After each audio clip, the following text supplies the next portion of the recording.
Hello, world and universe.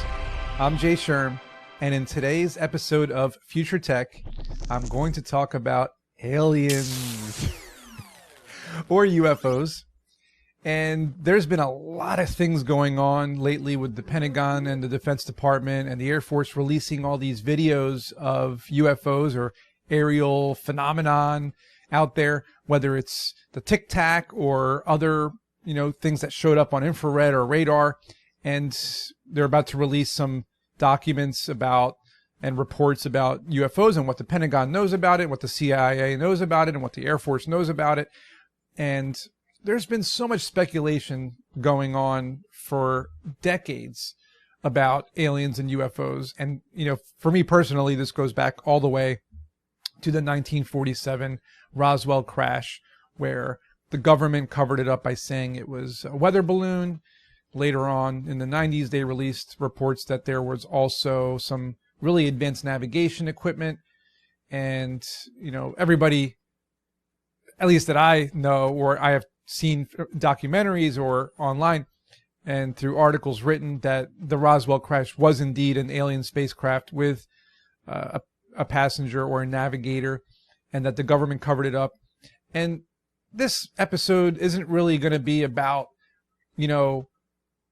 what the truth is, right? Because the truth is that we don't really know, right? We personally, you and I, haven't really seen with our own eyes an actual alien being coming out of a spaceship, right? You haven't been abducted, you haven't been taken into a spaceship, you haven't seen a spaceship. I mean, until we actually see with our own two eyes a UFO come land in front of us with an alien coming out and talking to us or telepathically sending us messages, we can't really say that there are UFOs or aliens, although we can speculate that we are not alone in the universe, because it would be kind of silly for us to think that we are literally the only beings or living organisms in the entirety of the universe. It is just very unlikely, at least in my opinion. So I really want to focus more on the significance of the latest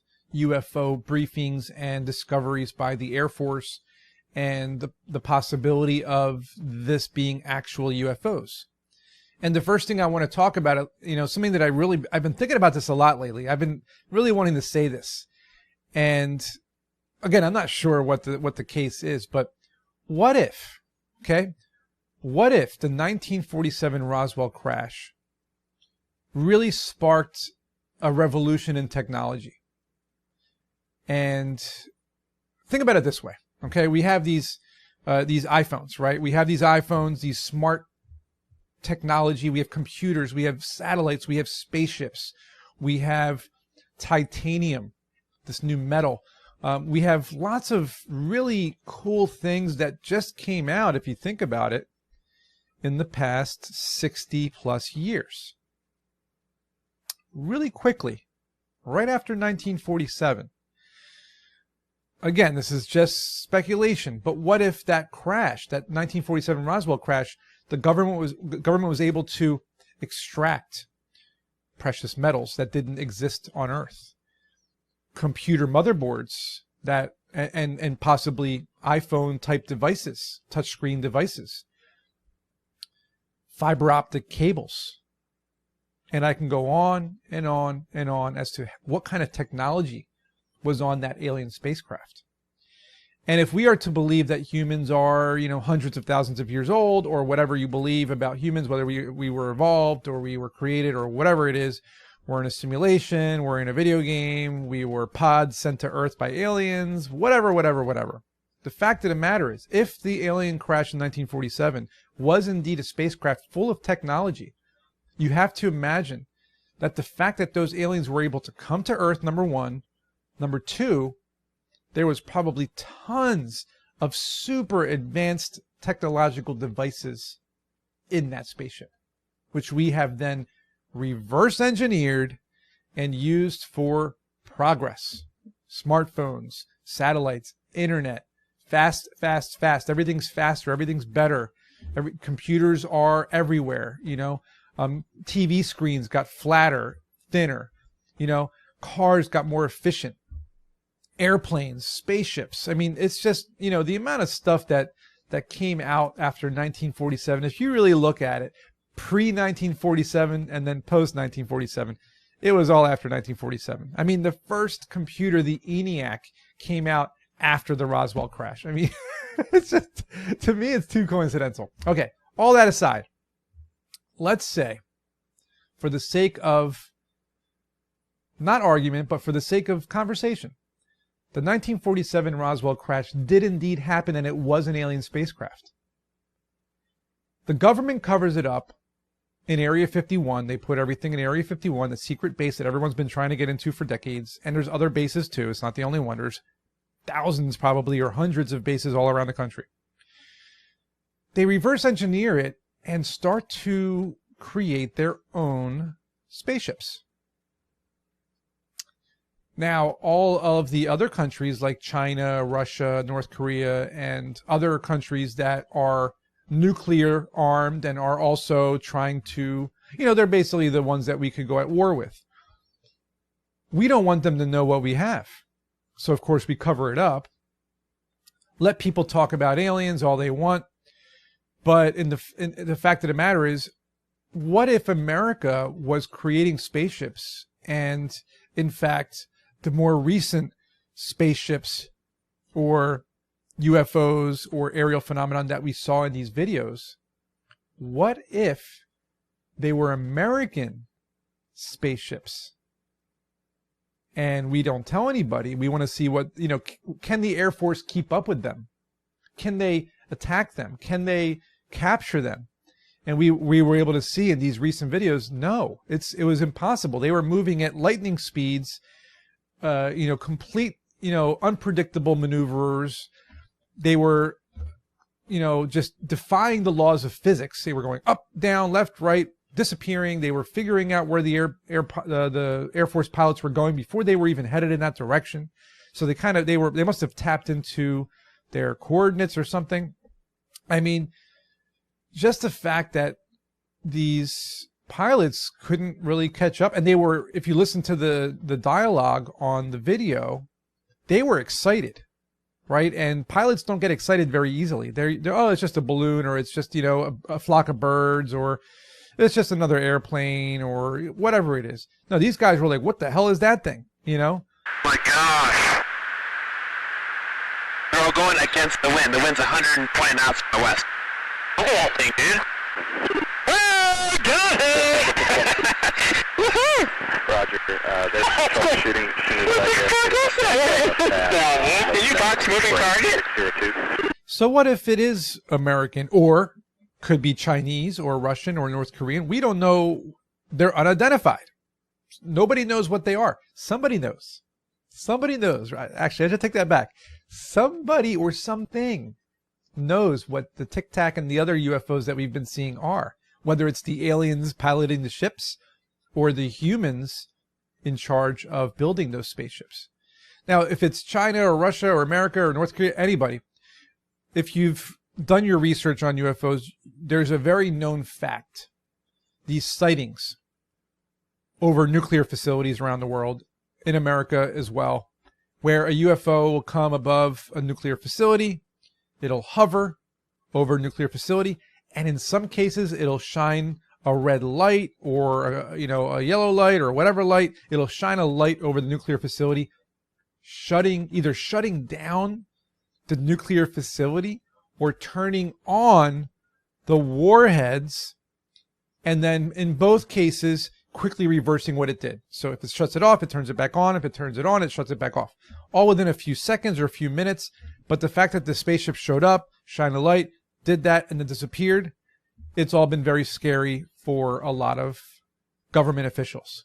Understandably so, because if a spaceship, and you don't know, is it military from a different country? Is it a UFO from space coming and doing that?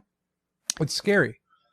Now, part of me believes that these UFOs could be man-made, because if you're going to a nuclear facility posing as a UFO, knowing that you can't get caught, using the cover-up that you're an alien, that makes me believe.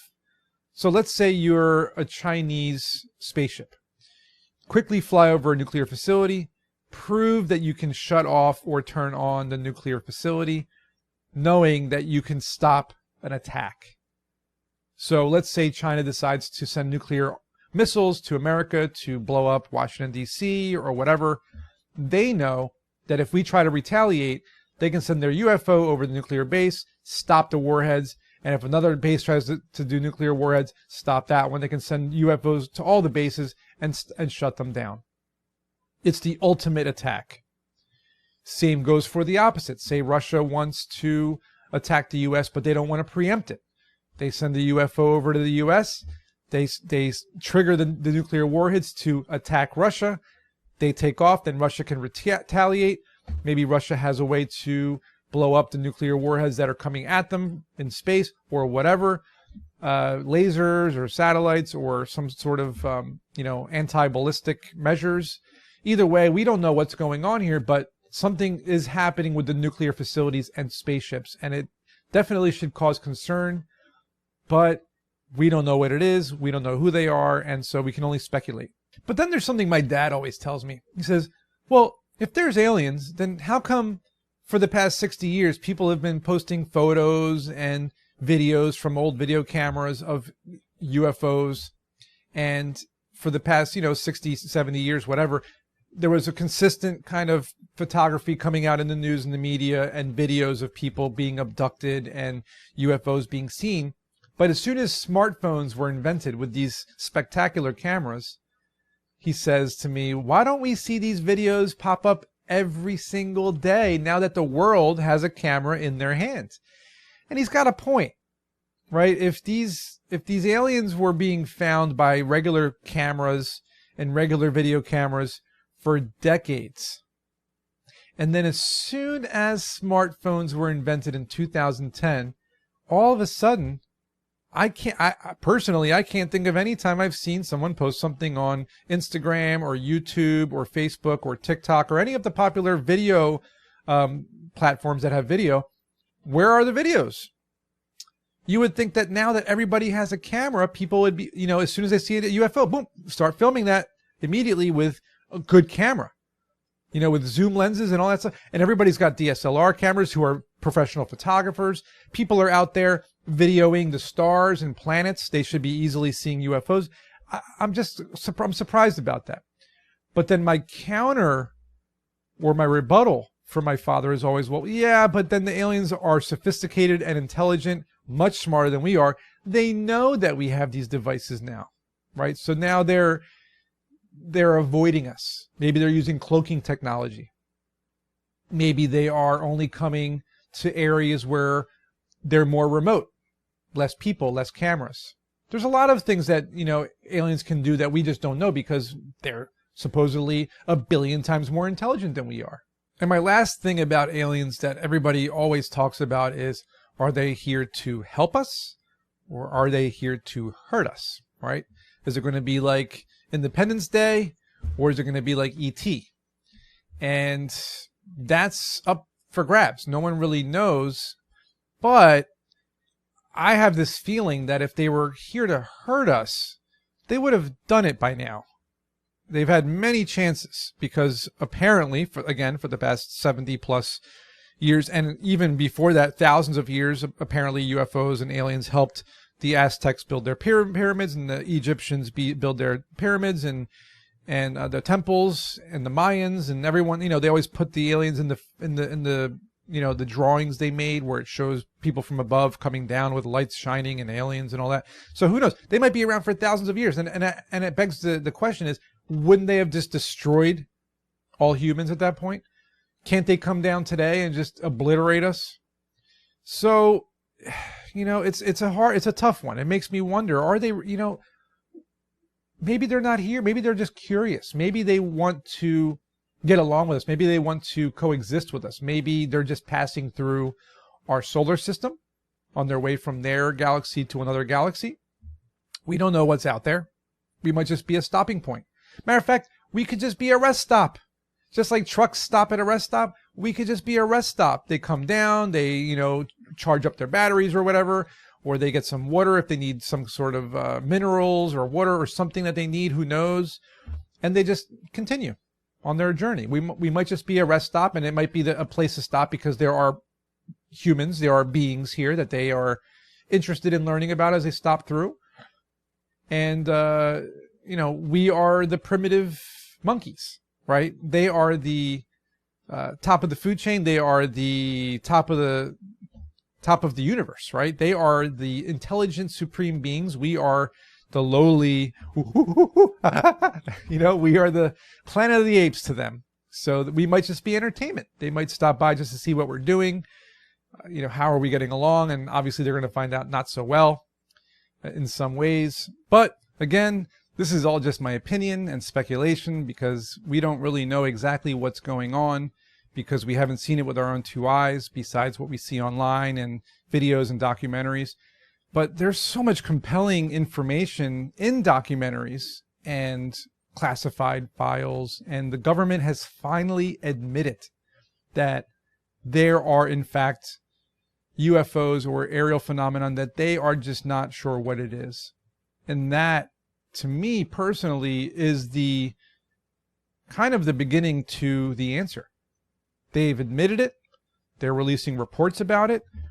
And if you think about it this way, the government has always acknowledged UFOs of some sort, or they've covered up aliens and UFOs. And they've been kind of releasing information over the past 70 years, really slowly. So like every 10, 20 years, they'll release like a report, or they'll release some files, or they'll answer some questions, or Air Force pilots, ex-CIA, ex-military, ex-Navy, ex-Army, whoever, people that are in charge of all these bases, they'll eventually come out and talk, right, before they die or when they retire. So people are always talking, and it takes time as you see the timeline. And now we're at the end of the timeline, or maybe close to the end of the timeline, where now military are releasing videos, and the government is releasing reports. And some people out there think that this is the way for the government to slowly tell the world that yes, there are aliens and there are UFOs, so that it's not a huge shock, right? Like imagine if it was like 1950, 1960, and the government came out and said, look, here's the alien we caught, here's the alien spacecraft we caught, we don't know why they're here, blah, blah, blah, blah, blah. Mass panic, chaos, and hysteria. And then, of course, telling the public that they have these spacecrafts and these aliens means that the other countries are now aware. They see it, and they're like, oh, so they have alien technology? Well, we better figure out what we're going to do because they're going to use that technology to their advantage. So we kind of kept it under wraps, possibly to have an advantage over other military out there, but also to not create mass hysteria out in the public. So by telling us slowly, it's almost like we're kind of numb to it. Hollywood's been putting out hundreds of alien movies. We've seen all the Men in Blacks, Aliens, Predators, Independence Days and E.T.s and Star Wars and all the alien. There's a million alien. Avatar. We've seen so many alien movies that now it's just like, it's almost like they're real because we've seen it with our own eyes in the movies. We see it in the government videos and the public documents. And so now it's almost like, okay, so they're real. Big deal. Now what? It's not that, it might have been a smart move on their part, Who knows? We won't know until we know, until we find out. And I'm here waiting for that day, and I'm sure you are too. I'd love to know what you think about aliens and UFOs. Are they real or are they not? Leave me a comment and tell me what you think. And as always, I will see everyone in next week's episode.